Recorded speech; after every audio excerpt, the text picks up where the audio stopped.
ವಚನ ಸತ್ಯ ವಚನ ಭೂಮಿಗೆ ಬಂದ ವಚನ ವಚನ ಸತ್ಯ ವಚನ ಭೂಮಿಗೆ ಬಂದ ವಚನ ಆದಿಯಲ್ಲಿ ಇದ್ದ ವಚನ ನಮ್ಮ ನೋಡ ಬಂದ ವಚನ ವಚನ ಸತ್ಯ ವಚನ ಭೂಮಿಗೆ ಬಂದ ವಚನ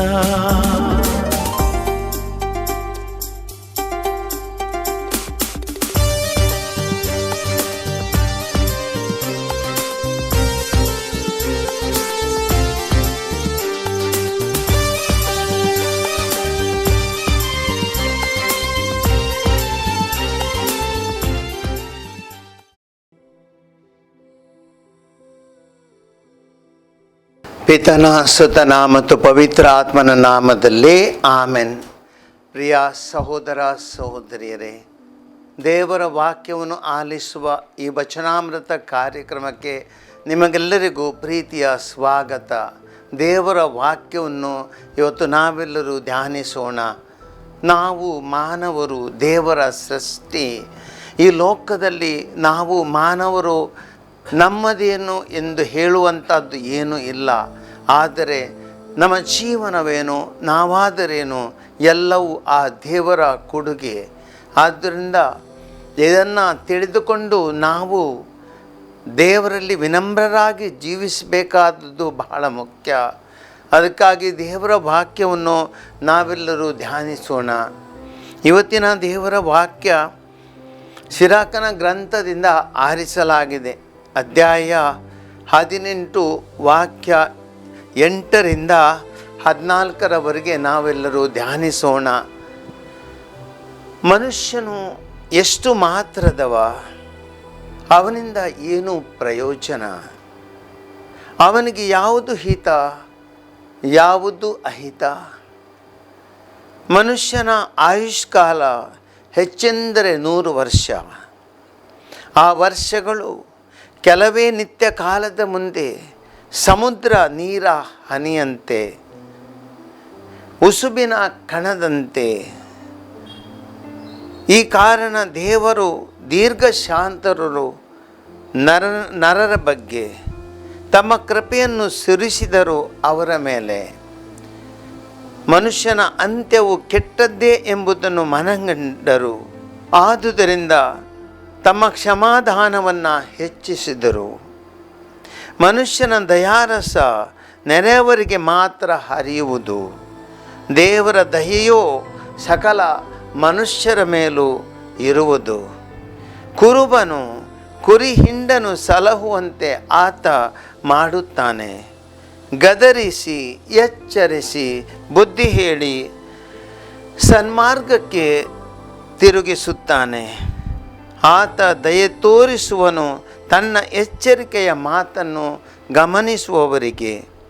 ಆಸಕ್ತಿಯಿಂದ ಆತನ ವಿಧಿ ನಿಯಮಗಳನ್ನು ಅನುಸರಿಸುವವರಿಗೆ. ಈ ದೇವರ ವಾಕ್ಯವಿದು.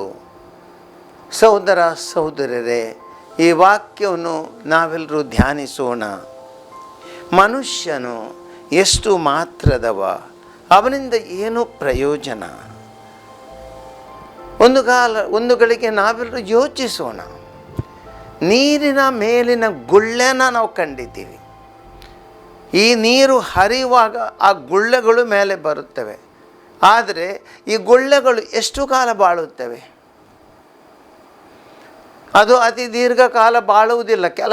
ಕೆಲವು ಸೆಕೆಂಡುಗಳು ಅಥವಾ ನಿಮಿಷಗಳು ಅಷ್ಟೇ. ಅವುಗಳು ಒಡೆದು ಹೋಗುತ್ತವೆ. ಯಾಕೆಂದರೆ ಅವುಗಳಲ್ಲಿ ಒಳಗೆ ಏನೂ ಇಲ್ಲ, ಬರೀ ಗಾಳಿಯಷ್ಟೇ. ಒಂದು ಬೆಲೂನನ್ನು ನಾವು ನೋಡಿದ್ದೇವೆ. ಈ ಬೆಲೂನು ಅದು ಊದುವಾಗ ದೊಡ್ಡದಾಗುತ್ತೆ. ಆದರೆ ಅದು ಎಷ್ಟು ಸಮಯಕ್ಕೆ, ಅದು ಹೆಚ್ಚು ಕಾಲ ಬಾಳುವುದಿಲ್ಲ. ಏನೋ ಒಂದು ಚಿಕ್ಕ ಸೂಜಿ ಅದಕ್ಕೆ ಚುಚ್ಚಿದರೆ ಸಾಕು, ಒಡೆದು ಹೋಗುತ್ತೆ, ಎಲ್ಲವೂ ನಾಶವಾಗುತ್ತೆ. ಅಥವಾ ಅದರಲ್ಲಿ ಇರುವ ಗಾಳಿಯ ಒತ್ತಡಕ್ಕೆ ಅದು ಒಡೆದು ಹೋಗುತ್ತೆ. ಸಹೋದರ ಸಹೋದರರೇ, ಮನುಷ್ಯನ ಜೀವನವೆಂಬುದು ಹಾಗೆ. ಮನುಷ್ಯರು ನಾವು ಹಲವಾರು ಬಾರಿ ನಮ್ಮ ಬಗ್ಗೆ ತುಂಬ ನಾವು ಕೊಚ್ಚಿಕೊಳ್ಳುತ್ತೇವೆ. ಇವತ್ತು ಮನುಷ್ಯನು ದೇವರ ಮುಂದೆ ತಾನೇ ಸರ್ವಶ್ರೇಷ್ಠ ಎಂಬುದಾಗಿ ಯೋಚಿಸುತ್ತಿದ್ದಾನೆ. ವೈಜ್ಞಾನಿಕವಾಗಿ ಇಂದು ಜಗತ್ತು ಪ್ರಗತಿ ಸಾಧಿಸಿದೆ.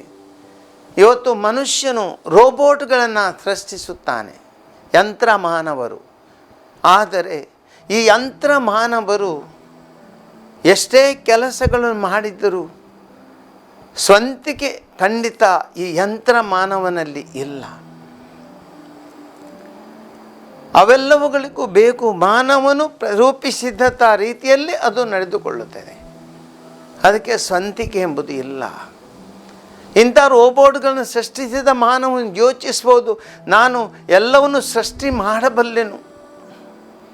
ಆದರೆ ಈ ಮನುಷ್ಯನ ಆಯುಷ್ಯ ಎಷ್ಟು? ಆತನು ಏನು ಸಾಧನೆಗಳನ್ನು ಮಾಡಿದರು, ಈ ದೇಹ ಇರುವ ತನಕ ತಾನೆ, ಮನುಷ್ಯನು ಆರೋಗ್ಯದಿಂದ ಇರುವ ತನಕ ತಾನೆ. ಎಷ್ಟೋ ತಂತ್ರಜ್ಞಾನವನ್ನು ರೂಪಿಸಿದ ವಿಜ್ಞಾನಿ, ಆತನ ಮಿದುಳೇ ಒಂದು ಕಂಪ್ಯೂಟರ್ ಆಗಿರಬಹುದು. ಆದರೆ ಸಹೋದರ ಸಹೋದರಿಯರೇ, ಒಂದೇ ಒಂದು ರೋಗ, ಅಲ್ಝೈಮರ್ ಎಂಬ ಕಾಯಿಲೆ, ಆ ಕಾಯಿಲೆಯಲ್ಲಿ ಮರೆವು ಬಂದಾಗ ಮನುಷ್ಯನು ಎಲ್ಲವೂ ವ್ಯರ್ಥ, ಆತ್ಮನ ಜ್ಞಾನ ಎಲ್ಲವೂ ವ್ಯರ್ಥ. ಎಷ್ಟೇ ದೊಡ್ಡ ಬುದ್ಧಿವಂತನಾಗಲಿ, ಎಷ್ಟೇ ದೊಡ್ಡ ವಿಜ್ಞಾನಿಯಾಗಲಿ, ಆತನಿಂದ ಏನು ಮಾಡಲು ಅಸಾಧ್ಯ. ಇದನ್ನು ಇವತ್ತು ದೇವರ ವಾಕ್ಯ ನಮಗೆ ಹೇಳುತ್ತೆ. ಮಾನವನು ಎಷ್ಟು ಮಾತ್ರದವ. ನಾವೆಲ್ಲರೂ ಈ ಲೋಕದಲ್ಲಿ ಹುಟ್ಟುತ್ತೇವೆ, ಬೆಳೆಯುತ್ತೀವಿ. ನಾವು ಬೆಳೆದಂತೆ ನಮ್ಮ ಬುದ್ಧಿವಂತಿಕೆ ಬೆಳೆಯುತ್ತೆ, ಜ್ಞಾನ ಬೆಳೆಯುತ್ತೆ. ಆದರೆ ಸಹೋದರ ಸಹೋದರರೇ, ಈ ದೇಹ ಒಂದು ದಿನ ಮುಪ್ಪಿನ ಕಡೆಗೆ ಸಾಗುವಾಗ ಈ ದೇಹದಲ್ಲಿ ಶಕ್ತಿ ಇರಲ್ಲ. ಮುಪ್ಪಿನ ಕಡೆಗೆ ನಾವು ಸಾಗುವಾಗ ಈ ದೇಹದಲ್ಲಿ ಇರುವ ಉತ್ಸಾಹ ಇರಲ್ಲ. ಅಂತಹ ಮರೆವು ಬುದ್ಧಿಶಕ್ತಿ ಖಂಡಿತವಾಗಿ ಅಷ್ಟು ಇರಲ್ಲ, ಅದು ಕಡಿಮೆ ಆಗುತ್ತೆ. ಕೈಕಾಲುಗಳು ನಿಸ್ತೇಜವಾಗುತ್ತವೆ. ಈ ನಮ್ಮ ಕಣ್ಣುಗಳು ದೃಷ್ಟಿ ಕಳ್ಕೊಳ್ಳುತ್ತವೆ. ಮಾತನಾಡುವ ಶಕ್ತಿಯು ಕುಗ್ಗಿ ಹೋಗುತ್ತದೆ. ಮನುಷ್ಯನು ತನ್ನಿಂತಾನೆ ಏನು ಮಾಡಲಿಕ್ಕೆ ಸಾಧ್ಯವಾಗಲ್ಲ. ಇಂಥ ಒಂದು ಪರಿಸ್ಥಿತಿಗೆ ಮಾನವ ತಲುಪಿದಾಗ ಮನುಷ್ಯನಲ್ಲಿ ಏನೂ ಇಲ್ಲ, ಬರೀ ಒಂದು ದೇಹ ಅಷ್ಟೇ.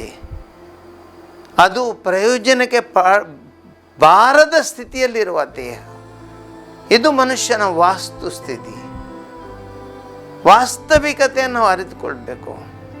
ಮನುಷ್ಯ ಯಾವತ್ತೂ ತನ್ನ ಜೀವನದಲ್ಲಿ ನಾನು ನನ್ನಿಂದ ಎಂಬ ಅಹಂಕಾರಕ್ಕೆ ಒಳಪಡಬಾರದು. ಇದೇ ಇವತ್ತು ದೇವರ ವಾಕ್ಯ ನಮಗೆಲ್ಲರಿಗೂ ನೆನಪಿಸುತ್ತೆ. ಆದ್ದರಿಂದ ಸಹೋದರ ಸಹೋದರಿಯರೇ, ನಮ್ಮ ಜೀವನದಲ್ಲಿ ಗರ್ವ, ಅಹಂಕಾರ ಅಥವಾ ನಮ್ಮ ಬಾಯಿ ಬಡುಕತನ ಇದೆಲ್ಲವನ್ನು ಬಿಟ್ಟು ಬಿಡೋಣ. ನಾವೆಲ್ಲರೂ ಮನುಷ್ಯರು ದೇವರ ಸೃಷ್ಟಿಗಳಷ್ಟೇ. ಆ ದೇವರು ಕೊಟ್ಟ ಬುದ್ಧಿವಂತಿಕೆಯಿಂದ ನಾವು ಎಲ್ಲವನ್ನು ಮಾಡಿದ್ದೇವೆ ಅಷ್ಟೇ. ದೇವರು ಒಂದು ವೇಳೆ ಇಚ್ಛೆ ಪಟ್ಟರೆ ನನ್ನ ಮರಣ ಇಂದೇ ಬರಬಹುದು, ನಾಳೆನೂ ಬರಬಹುದು, ಯಾವತ್ತೂ ಬರಬಹುದು. ಆ ಗಳಿಗೆಯಲ್ಲಿ ಮನುಷ್ಯನ ಜೀವನ ವ್ಯರ್ಥ. ಎಷ್ಟೇ ಗಟ್ಟಿ ಇದ್ದರು, ಎಷ್ಟೇ ಬುದ್ಧಿವಂತನಿದ್ದರೂ ಬರೀ ಒಂದು ಶವ ಅಷ್ಟೇ. ಆದ್ದರಿಂದ ನಮ್ಮಲ್ಲಿ ಹೆಮ್ಮೆ ಪಡುವಂತಹದ್ದು, ಗರ್ವ ಪಡುವಂತಹದ್ದು ಏನೂ ಇಲ್ಲ. ಬರೀ ನಾವು ದೇವರ ಸೃಷ್ಟಿ, ದೇವರ ಆ ಕರುಣೆಯಿಂದ ಈ ಲೋಕದಲ್ಲಿ ಬಾಳುತ್ತಿದ್ದೇವೆ. ಆದ್ದರಿಂದ ಗರ್ವ ಬಿಡೋಣ. ಯಾಕೆ ನಮಗೆ ಗರ್ವ? ಯಾಕೆ ನಮಗೆ ಅಹಂಕಾರ? ಮನುಷ್ಯನು ಇವತ್ತು ಅಹಂಕಾರದಿಂದ ಬಾಳ್ತಾನೆ. ಅಧಿಕಾರ ಇದ್ದರೆ ಮನುಷ್ಯ ಮೆರೆಯುತ್ತಾನೆ, ತಾನು ಏನು ಮಾಡಬಲ್ಲೆ, ಎಲ್ಲರಿಗೂ ಹೆದರಿಸ್ತಾನೆ. ಮನುಷ್ಯ ಈ ಲೋಕದಲ್ಲಿ ದುಡ್ಡಿರುವಾಗ ತಾನೇ ಎಲ್ಲ ಅಂತ ನಡ್ಕೊಳ್ತಾನೆ. ಅದೆಷ್ಟರ ಮಟ್ಟಿಗೆ? ಆ ದುಡ್ಡು ಎಷ್ಟು ಸಮಯ ಆತನಲ್ಲಿ ಇರಬಹುದು. ಅಥವಾ ಆ ದುಡ್ಡನ್ನು ಅವ್ರು ಏನು ಮಾಡೋಕ್ಕಾಗುತ್ತೆ? ಸಾಯುವಾಗ ಅದನ್ನು ಕೊಂಡೋಗಲಿ ಏನು ಮಾಡಲಿಕ್ಕೂ ಆಗಲ್ಲ. ಎಲ್ಲವನ್ನು ಇಲ್ಲಿ ಬರೀ ಬಿಟ್ಟು ಹೋಗಬೇಕಷ್ಟೇ. ಇದೇ ನಮ್ಮ ಜೀವನ ಸಹೋದರ ಸಹೋದರರೇ. ಅದು ದೇವರು ವಾಕ್ಯ ನಮಗೆ ನಾವೇನು ಪ್ರಯೋಜನ ಇಲ್ಲದವರು. ಮಾನವನಿಗೆ ಯಾವುದು ಹಿತ? ಮನುಷ್ಯನ ಆಯುಷ್ಕಾಲ ಹೆಚ್ಚೆಂದರೆ 100 ವರ್ಷ, ಅದಕ್ಕಿಂತ ಜಾಸ್ತಿ ನಾವು ಬಾಳಲ್ಲ. 100 ವರ್ಷ ನಾವು ಬಾಳ್ಬೋದು. ಆ 100 ವರ್ಷದಲ್ಲಿಯೂ ಆ 75-80 ನಂತರ ನಾವು ಖಂಡಿತವಾಗಿಯೂ ಮೊದಲಿನಾಗೆ ನಡೆದುಕೊಳ್ಳಲು ಆಗಲ್ಲ. ನಮ್ಮ ಜೀವನ ಒಂದು ರೀತಿಯಲ್ಲಿ ಅದು ನಿತರ ಮೇಲೆ ಹೊಂದಿಕೊಂಡು ನಡೆಯುವಂತಹ ಜೀವನ. ಆದ್ದರಿಂದ ಎಲ್ಲವನ್ನು ಬಿಡೋಣ. ದುಡ್ಡಿದೆ, ಹಣ ಇದೆ, ಆಸ್ತಿ ಇದೆ, ಚಿನ್ನ ಇದೆ, ಬುದ್ಧಿವಂತಿಕೆ ಇದೆ, ಅಧಿಕಾರ ಇದೆ.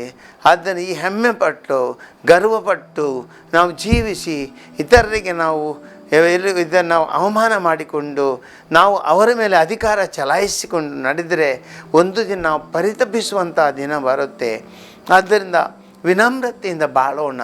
ದೇವರ ಮುಂದೆ ನಾವೆಲ್ಲರೂ ಚಿಕ್ಕವರು, ಅತಿ ಕೀರಿ ನಾವು ಏನು ಇಲ್ಲದವರೆಂಬಂತೆ ನಡೆದುಕೊಳ್ಳಲು ಪ್ರಯತ್ನ ಪಡೋಣ. ಮುಂದೆ ದೇವರು ವಾಕ್ಯ ಹೇಳ್ತದೆ, ಆ ವರ್ಷಗಳು ಕೆಲವೇ ನಿತ್ಯ ಕಾಲದ ಮುಂದೆ ಸಮುದ್ರದ ನೀರ ಹನಿಯಂತೆ, ಉಸುಬಿನ ಕಣದಂತೆ. ಆ ಕಾರಣ ದೇವರು ದೀರ್ಘಶಾಂತರು, ನರರ ಬಗ್ಗೆ ತಮ್ಮ ಕೃಪೆಯನ್ನು ಸುರಿಸಿದರು ಆತನ ಮೇಲೆ. ನೋಡಿ, ನಮ್ಮ ಬಗ್ಗೆ ದೇವರಿಗೆ ಎಲ್ಲವೂ ಗೊತ್ತು. ಮನುಷ್ಯನ ಪರಿಸ್ಥಿತಿ ಎಂತಹದ್ದು. ಈ ನಮ್ಮ ಸಮುದ್ರದಲ್ಲಿ ಒಂದು ನೀರಿನ ನೀರಿನ ಆ ಒಂದು ಹನಿ ಉಂಟು. ಆ ಹನಿ ಎಷ್ಟು ಕಾಲ ಬಾಳುತ್ತೆ? ಈ ನೀರ ಹನಿ ಎಲ್ಲೋ ಒಂದು ಎಲೆಯಲ್ಲಿ ಅಥವಾ ಭೂಮಿಯಲ್ಲಿ ಇರ್ಬೋದು. ಒಳ್ಳೆಯ ಬಿಸಿಲು ಬಂದಾಗ ಈ ನೀರ ಹನಿ ಆರಿ ಹೋಗುತ್ತೆ. ಅದೇ ನೋಡಿ ಆ ಒಂದು ಅದರ ಶಕ್ತಿ. ಅದಕ್ಕಿಂತ ಮಿಗಿಲಾದ ಏನಿಲ್ಲ.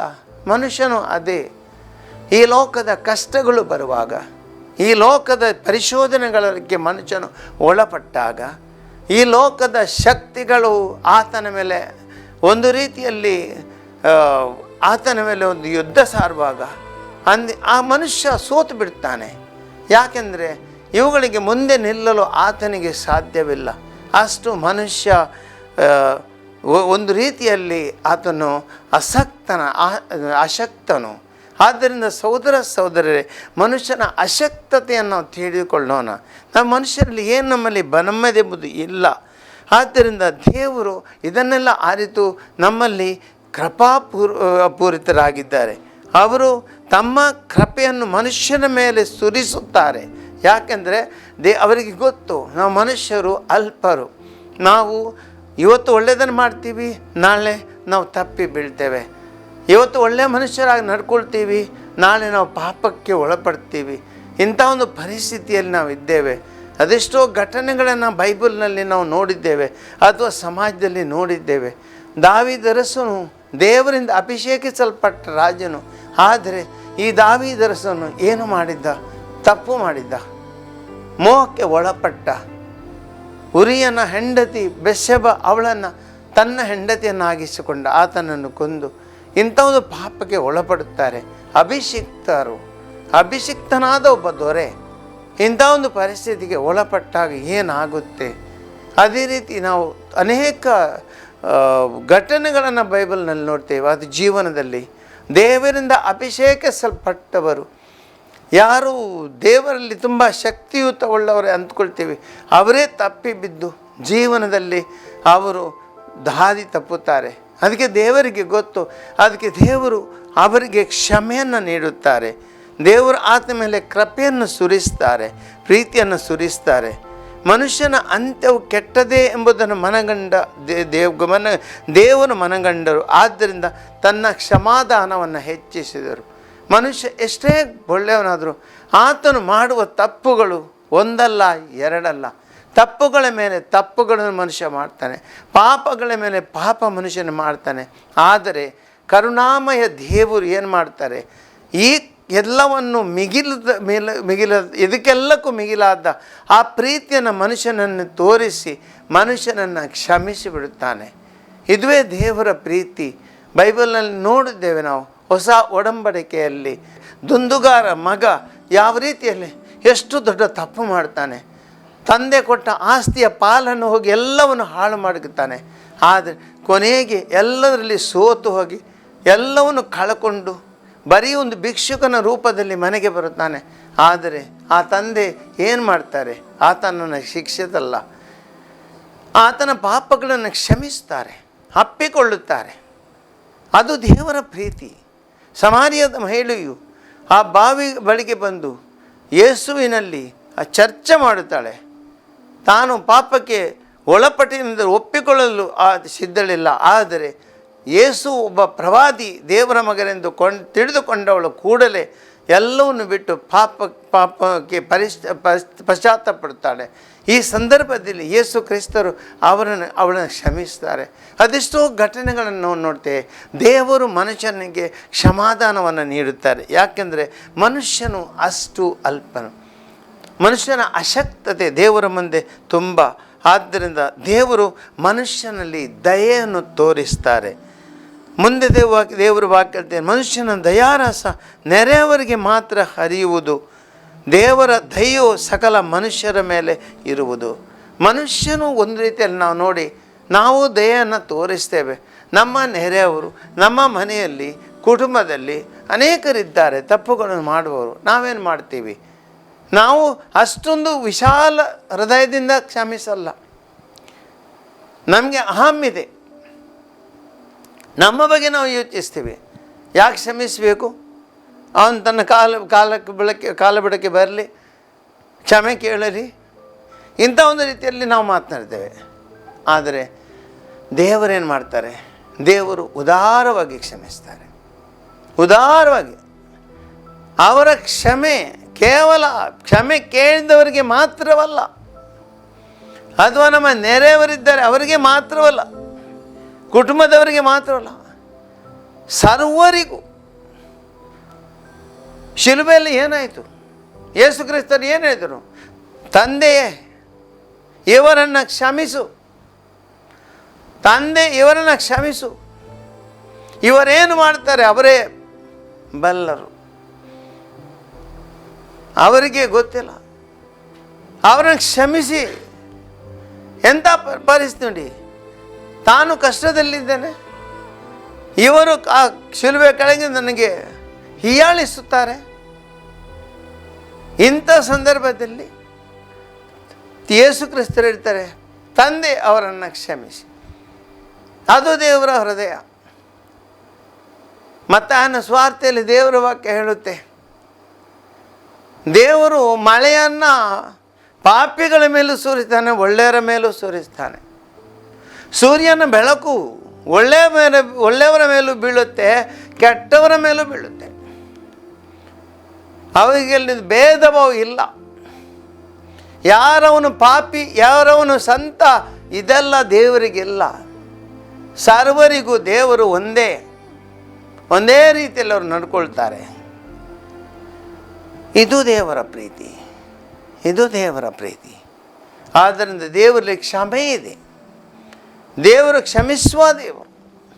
ಆದ್ದರಿಂದ ಇವತ್ತು ಮನುಷ್ಯರು ನಾವು ತಿಳಿದುಕೊಳ್ಬೇಕು, ನಾವು ಯಾಕೆ ಮನುಷ್ಯನಿಗೆ ನಾವು ಅಹಂಕಾರ ಪಡೋದು, ಗರ್ವದಿಂದ ಇತರಿಗೆ ಕ್ಷಮಿಸಲ್ಲ, ಅವನಿಗೆ ಬುದ್ಧಿ ಕಲಿತಾನೆ, ಅವನನ್ನು ನೋಡ್ಕೊಳ್ತೀನಿ, ಏನು ನೋಡ್ಕೊಳ್ತೀಯ, ಏನು ಬುದ್ಧಿ ಕಲಿಸ್ತೀಯ?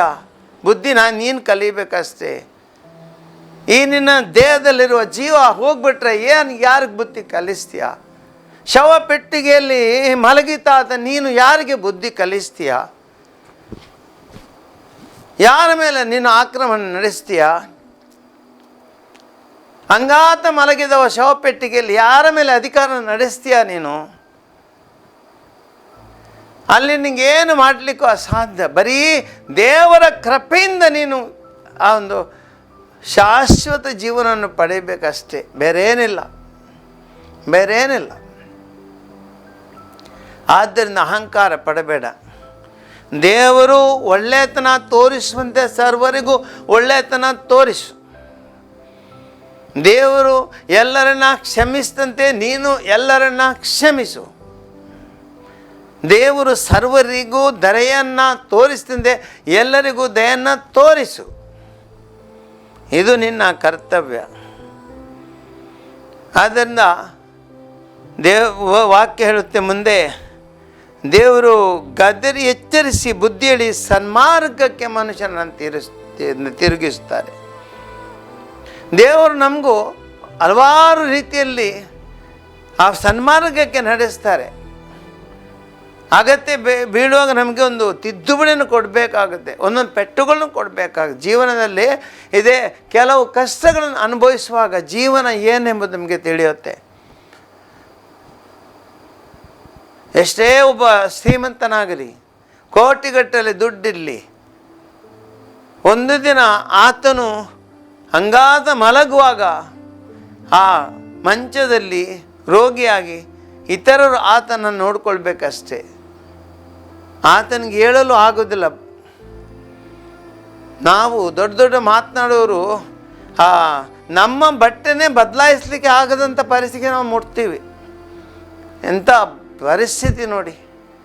ಆದ್ದರಿಂದ ದೇವರ ಮುಂದೆ ಅಹಂಕಾರ ಮಾಡುವುದು, ಮನುಷ್ಯರ ಮುಂದೆ ಅಹಂಕಾರ ಮಾಡುವುದು ನಾವು ಇದು ನಮಗೆ ತನ್ನ ಮನುಷ್ಯನ ಘನತೆಗೆ ತಕ್ಕುದಲ್ಲ. ದೇವರ ಮುಂದೆ ವಿನಮ್ರರಾಗೋಣ, ದೇವರಲ್ಲಿ ಕ್ಷಮೆಯನ್ನು ಬೇಡೋಣ. ಆ ಮನುಷ್ಯರು ನಾವು ಅಲ್ಪರು ಅಂತ ತಿಳ್ಕೊಳ್ಳೋಣ, ನಾವು ಪಾಪಿಗಳ ಮುಂದೆ ಒಪ್ಪಿಕೊಳ್ಳೋಣ, ದೇವರ ಕ್ಷಮೆಯನ್ನು ಕೇಳಿಕೊಳ್ಳೋಣ, ಇತರರನ್ನು ಕ್ಷಮಿಸೋಣ. ದೇವರು ನಮ್ಮನ್ನು ಪ್ರೀತಿಸಿದ ಇತರನ್ನು ಪ್ರೀತಿಸೋಣ. ಇಂಥ ರೀತಿಯಲ್ಲಿ ನಡೆದುಕೊಳ್ಳಲು ದೇವರ ಆ ಶಕ್ತಿಗಾಗಿ ಪ್ರಾರ್ಥಿಸೋಣ.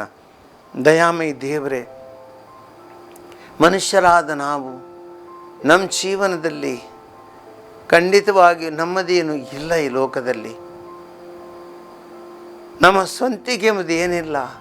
ಎಲ್ಲವೂ ನೀವು ಕೊಟ್ಟ ಈ ದಾನ, ಜೀವವು ನೀವು ಕೊಟ್ಟ ದಾನ, ದೇಹವು ನೀವು ಕೊಟ್ಟ ದಾನ, ಆತ್ಮವು ನೀವು ಕೊಟ್ಟ ದಾನ, ಉಣ್ಣಲು ಕೊಟ್ಟ ಆಹಾರ ನಿಮ್ಮ ದಾನ, ಸೇವಿಸಲು ಕೊಟ್ಟ ಗಾಳಿಯು ನಿಮ್ಮ ದಾನ, ಕುಡಿಯುವ ನೀರು ನಿಮ್ಮ ದಾನ. ಸರ್ವಶಕ್ತ ದೇವರೇ, ಎಷ್ಟು ದೊಡ್ಡ ದಾನಿಯಾದ ನಿಮ್ಮ ಉದಾರತೆಯಿಂದ ನಾನು ಈ ಲೋಕದಲ್ಲಿ ಬಾಳ್ತೀನಿ. ನನ್ನ ಸ್ವಂತಿಕೆಯಿಂದ ಅಲ್ಲ, ನನ್ನ ಬುದ್ಧಿವಂತಿಕೆಯಿಂದ ಅಲ್ಲ. ಇದನ್ನು ತಿಳಿದು ನನ್ನ ಜೀವನದಲ್ಲಿ ಸರಳನಾಗಿ ವಿನಮ್ರನಾಗಿ ಬದುಕಲು ನನಗೆ ಕೃಪೆಯನ್ನು ನೀಡಿರೆಂದು ನಿಮ್ಮಲ್ಲಿ ಪ್ರಾರ್ಥಿಸ್ತೇನೆ. ಆಮೇಲೆ